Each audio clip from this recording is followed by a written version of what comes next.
Hello, Carrie. Hello, Emma. Thank you so much for talking with me today.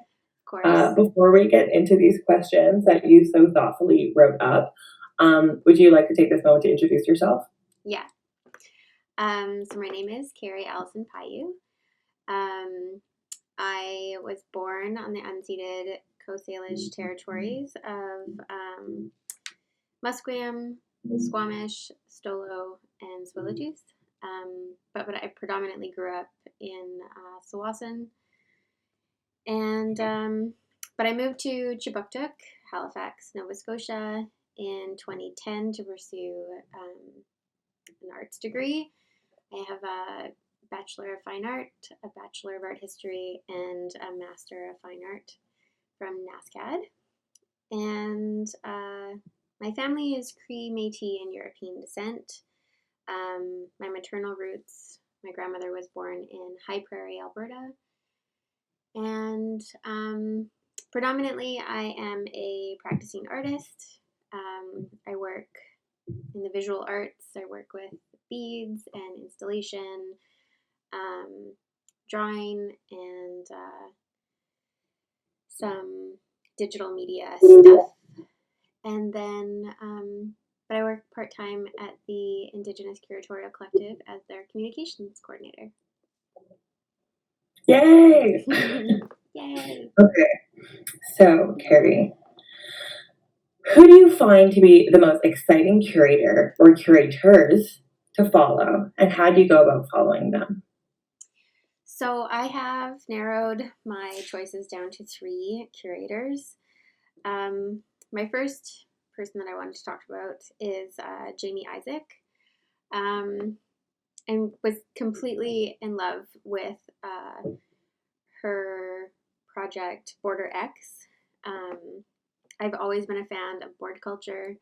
I grew up skateboarding, skimboarding, and snowboarding, and then I got into surfing when I was in my early 20s, but I gave it up because swimming is very difficult for me. I am not a swimmer. So, yeah, I absolutely loved this show. I loved the inclusion of board culture within the white cube gallery, essentially. I was able to see this show at the Rooms in Newfoundland, and one of the stipulations for showing this or exhibiting this show is to really invite board culture into these spaces. And so they built on the opening night. They built a ramp, and they had people from Vans, Newfoundland, come down and demonstrate and showcase their skateboarding skills. They also had teach-ins as well, and the menu was pizza and pop, which I thought was really great. It just really made everything really homey and very accessible to people that don't normally go into these spaces, because they are usually not welcome. You're not even allowed to in the parking lot. You're not allowed to skateboard in the parking lot, for instance.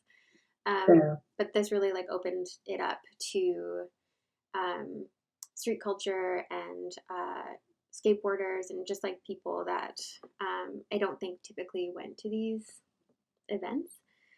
And then the entire exhibition just centered around board culture and how Indigenous people have been practicing these sports and basically claiming space through that, claiming urban spaces through skateboarding and snowboarding, and how that's enacting sovereignty. And this was kind of an extension of bringing into focus enacting sovereignty through those practices, but then also enacting sovereignty through taking over this museum gallery space.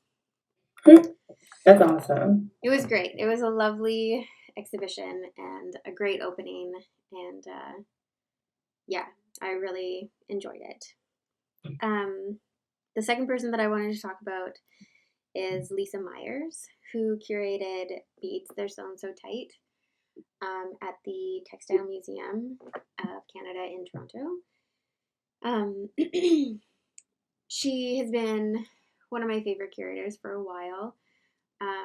Her care and passion for beadwork is like something that I really admire. And her focus on community is really, and like gathering of community is really inspiring to me. She, as well as like organizing and curating this exhibition, she also organized the first beading symposium in Toronto, which then the next year happened in Winnipeg, which was curated by Francesca Hubert-Spence, or not curated, but like organized by her. But there was like this really amazing sharing between Lisa and Fran, which I really admired as well. Just like the sharing of resources, like sharing of information, that passing on of like just care for wanting people to gather and like to have this happen again, to bring beaders all together and talk about beadwork, but then also how beadwork is an extension of quill work and tufting and sewing in general, how important that is to Indigenous people, and enacting like how we express ourselves through clothing and artwork. So I love her work. The final person that I wanted to talk about is Missy LeBlanc. She is a curator based in Edmonton, Alberta. She's from Edmonton. She's based in Calgary. Apologies. And she curated like the winter snow kills the grass, the summer sun revives it. And this was an entire exhibition based on Indigenous languages and that expression of Indigenous languages through artwork, but really decentering like colonial accessibility. So like not always translating certain things, basically saying like this is for us, these are for our language speakers, and just like giving time and space to it. She also curated or organized alongside it Mother Tongues, which was a one-day event that she brought like local language speakers together to really like talk and workshop their languages, and just like this centering of community being brought together is something that I'm really interested in curation projects, and that I think is like the root of like why we are working within the arts, is really to just like do that for our communities, is to like bring people together, share resources, and to use these avenues to like be together essentially. Yeah, amazing. What a great selection of people. I also appreciate you talking about like exhibitions of theirs that really stood out. I think that's like something I should have done too.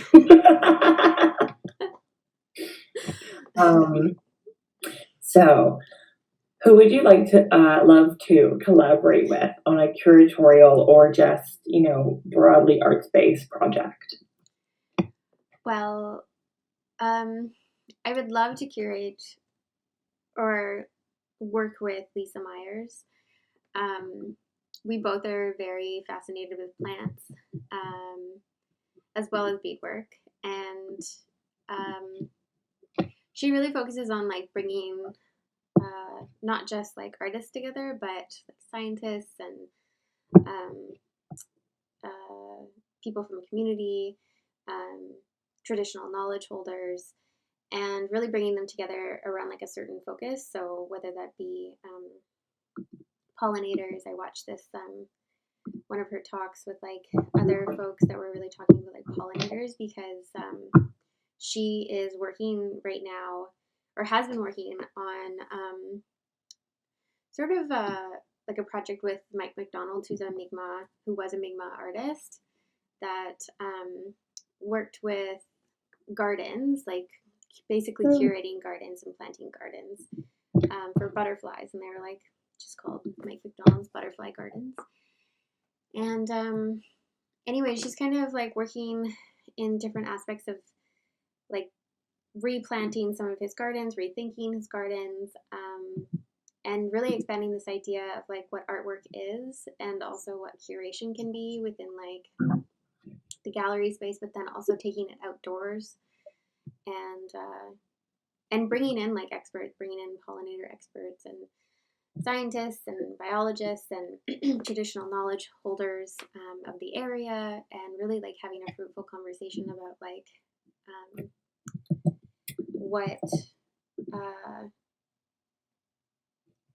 what these gardens kind of like hold, the knowledge that it holds, but also like looking at it through an artistic lens as well, I think. So That's cool. Yeah, it's amazing. And she's coming here to Chibuktuk maybe this year, but I mean, COVID's kind of messing everything up, but I'm hopeful. That old thing. Yeah, kind of.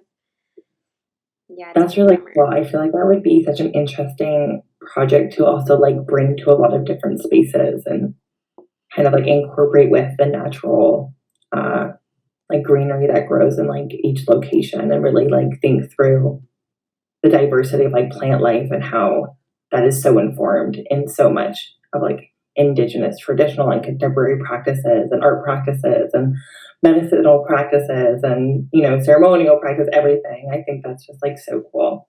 Yeah, I'm really excited to see them. Yeah, I wish I could. I'll have to come. Okay, amazing. So what are you most excited about for the future of Indigenous curatorial projects, or just like, you know, the Indigenous arts at large? Yeah, I think that I'm just really excited to see how we progress. I think that like there's been so much work done within the last like 30 years that is really breaking down these like ideas of like what curation really means, and really embedding like the idea of care into curation, which I really admire. I think that like it's just going to get better and better. Like more and more Indigenous and BIPOC people are going to be working within the arts, because we have been like pushing for that, and we are still doing so much work. Like so many people are doing so much work to have this happen. It's just a matter of time before like we are very visible and very prevalent within like these spaces, and whether or not we create our own spaces or we take over the existing ones. I think there'll be like a good combination of that within the next 30 years. Yeah. I'm just really excited about like younger people just being like taking over and inserting themselves where like we always should have been. We love the youth. Yeah, totally amazing. Yeah, like so many people are doing so much good work. And like social media, I think, is like a really powerful tool that like youth are really like utilizing to claim space and to claim and to get their ideas out there. And I just think it's like it's gonna be amazing. Like nothing. It's gonna be hard, but I think that like it's gonna be ultimately like amazing to see. So I think so too. That's just exciting. It is exciting.